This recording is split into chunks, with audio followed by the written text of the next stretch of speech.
boy keeps disappearing after school, then dad follows him and learns why. Barry watched as his son left his school and headed down the road. As expected, he wasn't walking in the direction of their house. Instead, he was heading towards something far more dangerous. Barry stood frozen. He watched wide-eyed as his son lay his bulging backpack down near the water's edge. His heart was racing as he began to realize what was happening. How can this be? Why would his son do this? Ken was a very responsible 8-year-old.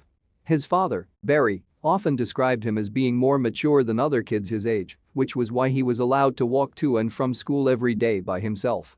So when he started coming home late, Barry knew something wasn't right. But he never would have guessed what his beloved son was actually up to. Like many small business owners, money was often tight for Ken's father, Barry.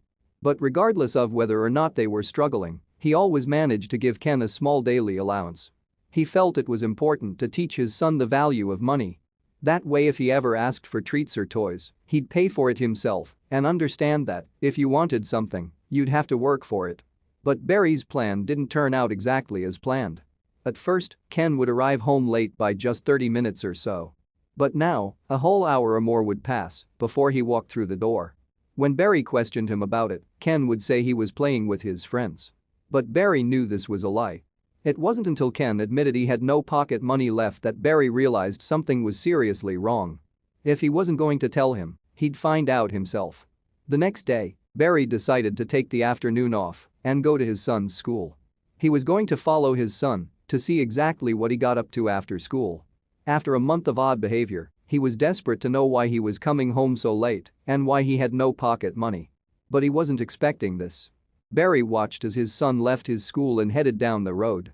As expected, he wasn't walking in the direction of their house. Instead, he entered the first grocery store he saw. When he came out, Barry noticed a backpack he was wearing now looked like it was bulging. Confused, he continued to follow his son as he walked towards a lake that was on the outskirts of town. "What on earth?" Barry whispered. Hiding behind some bushes, Barry watched Ken place his backpack on the ground near the water's edge, take off his shoes and socks, and walk down the steps into the murky lake. Then he bent over and started to hit the water's surface with his hands.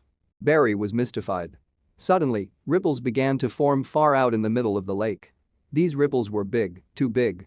Barry watched wide-eyed as the ripples seemed to move in the direction of his son who was still bent over, knees deep in the water. Then Ken saw what his father saw. He shot up. His gaze was fixated on what was now bubbling to the surface.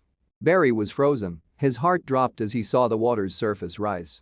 Before he knew it, he was running towards Ken, but it was too late. The massive creature was swimming faster than Barry's legs could carry him. Ken stood frozen in place, staring into the lake. Barry shouted at his son to get out of the water. The surprising sound of his father's voice snapped Ken's head around. Confused, he looked around to see his father sprinting towards him. Meanwhile, whatever had appeared at the surface was now at Ken's feet. Barry imagined the worst as he finally reached his son and hoisted him out of the water. He set him down and immediately checked his legs for any injuries. Once he realized he was fine, he then turned his attention to the massive creature right in front of them.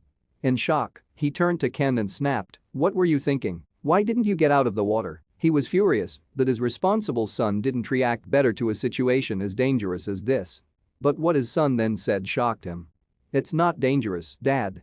It's my friend," Ken said. Then Ken began to explain everything.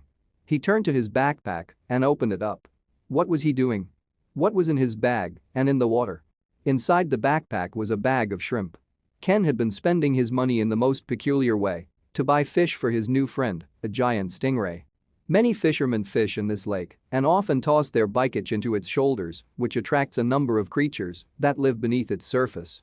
As it turned out, this particular stingray had grown accustomed to expecting a snack. But not only that.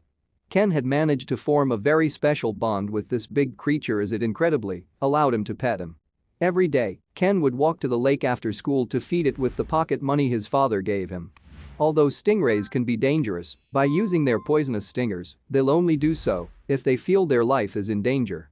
Otherwise, they are typically peaceful and non-aggressive creatures. Ken showed his father what he did. He opened his packet of shrimp and walked out to the water's edge. Then he petted the friendly giant and tossed his food on the water. Once the stingray had his fill, Ken petted him again before he watched him disappear into the murky lake. Barry stared at his calm son in amazement. It was pretty clear that the stingray meant him no harm. But not everybody thought so.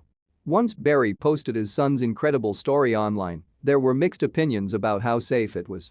Some said that he should discourage his son from engaging with wildlife in the future. Others, including Barry, commended him on his selfless desire to care for and befriend a giant scary-looking stingray. What do you think? Thank you for watching this fantastic story. Please tap one of the 2 videos on your screen for another amazing Wonder Stories.